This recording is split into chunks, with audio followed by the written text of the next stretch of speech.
પાદરા સમાચારના digital platform પર આપનું સ્વાગત છે।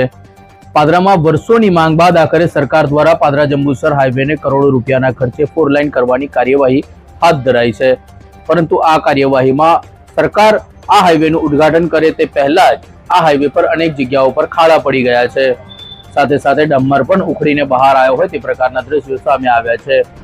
ઉલ્લેખનીય છે કે સરકારના ઉદ્ઘાટન પહેલા જ તંત્રની ઘોર બેદરકારી સામે આવી છે અને તંત્રની ઘોર બેદરકારીના કારણે લોકોમાં રોષ ભભૂકી ઉઠ્યો। પાદરામાં વર્ષોની માંગ બાદ આખરે સરકાર દ્વારા કરોડ રૂપિયાના ખર્ચે પાદરા જંબુસર હાઈવેને 4 લાઇન કરવામાં આવ્યો છે, પરંતુ આ કામગીરી પહેલેથી જ વિવાદમાં રહી છે। સરકારની એજન્સી આરએમબી વિભાગ દ્વારા આ રોડની કામગીરી ચાલી રહી છે, પરંતુ આ રોડ બનાવવામાં ઘોર બેદરકારી દાખવવામાં આવી હોય તે પ્રકારના દ્રશ્યો સામે આવ્યા છે।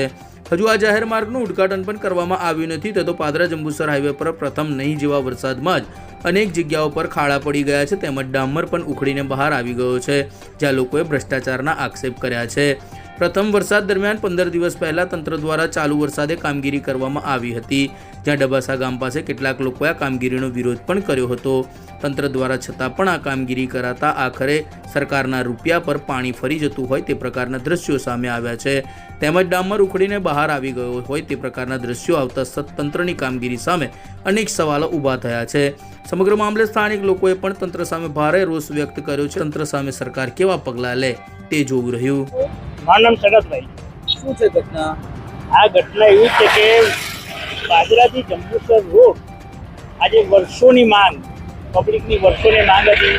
ઘણા અકસ્માતો થયા, ઘણા લોકોએ જાન ગુમાવ્યા, પછી ગવર્મેન્ટે 2025માં રોડની મંજૂરી આપી। ગવર્મેન્ટે જે રૂપિયા ફાળવ્યા એ રૂપિયાનું આ કોન્ટ્રાક્ટરોએ પાણી કરી નાખ્યું। અત્યારે ચાલુ વરસાદમાં કોન્ટ્રાક્ટરોએ કામગીરી ચાલુ રાખી। અમારો વિરોધ હોવા છતાં આ લોકોએ માન્યા નહીં। અત્યારે ચાલુ વરસાદમાં કામગીરી કરવાથી આ ઠેર ઠેર ખાડા પડી ગયા છે અને રોડનું ધોવાણ થઈ ગયું છે। પબ્લિકને અત્યારે અસવલત થઈ ગઈ છે, સવલતની જગ્યાએ અસવલત ઊભી થઈ છે। કઈ કઈ જગ્યાઓ પર ખાડા પડ્યા છે અને કેટલા સમય પહેલા તમે વિરોધ કર્યો? આ વિરોધ અમે 15 દિવસ પહેલા જ કર્યો હતો, જ્યારે કામગીરી આ લોકો ચાલુ રાખી હતી ત્યારે એ ટાઈમે જ કહ્યું હતું કે ચાલુ વરસાદમાં રોડની કામગીરી થાય નહીં અને રોડના ખાડા પડી જશે, તો એ લોકોએ માન્યું નહીં। કહાં હે બારિશ, કહાં હે બારિશ? वो इंजीनियर बोलते हैं कहाँ है बारिश? वो लोग को स्वीकारा तैयार न था। લોકો છત્રી લઈને ઉભા હતા, ત્યાં દેખાતા હતા કેમેરામાં કે ભાઈ અહીંયા વરસાદ ચાલુ છે। લોકોના નિવેદન લીધા કે ચાલુ વરસાદ છે, છતાં આ લોકોએ ના માન્યું અને ચાલુ વરસાદમાં જ આ લોકોએ કામગીરી ચાલુ કરી અને અત્યારે એ હાલત થઈ ગઈ છે કે આ રોડ હતો કે નહીં પહેલા કરતા ઉલટો ખરાબ થઈ ગયો છે। બીજું આ બાજુનું જે નાળું હતું, ગરનારું જે બનાવવાનું હતું, એ કામગીરી આ લોકોને અમે પહેલા વિરોધ કર્યો કે તમે લીલામાં જ આ કામગીરી કરો છો। આ ગરનારાની આયુષ્ય 5 વર્ષ નહીં રહી અને ખરેખર આ ગરનારું એક દિવસ બેસી જશે। બીજું કે ગરનારાની સાઈડમાં જે કામગીરી કરવી જોઈએ એ કામગીરી આ લોકોએ અત્યારે કરી નથી, જેનાથી જો કોઈ બાઇક સવાર સીધો નીચે ઉતરે, સીધો ગરનારામાં અથડાય અને એનો જાનનું જોખમ ઊભું થાય। છતાં આ ઘોર બેદરકાર તંત્ર છે, એની આમાં કોઈ ધ્યાન આપતું નથી।